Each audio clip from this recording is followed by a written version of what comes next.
شروع اللہ تعالیٰ کے بابرکت نام سے جو ہم سب کا خالق اور مالک ہے۔ محترم ناظرین و سامعین، جس طرح آپ سب کو معلوم ہے، مکہ مکرمہ میں مکہ ٹاپور کے اوپر آسمانی بجلی کا گرنا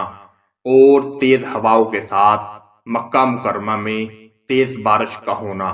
اگر بزرگان دین کے واقعات کو پڑھیں اور احادیث کا مطالعہ کریں، جس سے معلوم ہوتا ہے کہ امام مہدی کا ظہور کا وقت قریب آ گیا ہے۔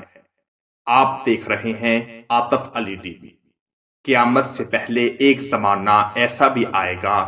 کہ دنیا میں کفر پھیل جائے گا،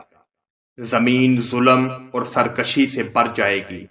اسلام حرمین شریف کی طرف سمٹ جائے گا، اولیاء ابدال وہاں ہجرت کر جائیں گے۔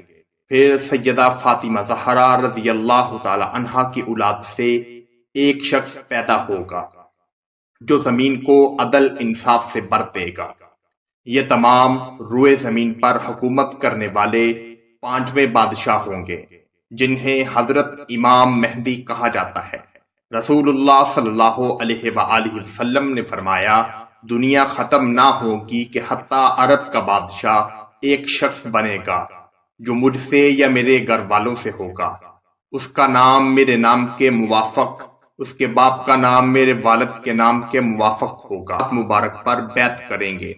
حالانکہ وہ صاحب اسے ناپسند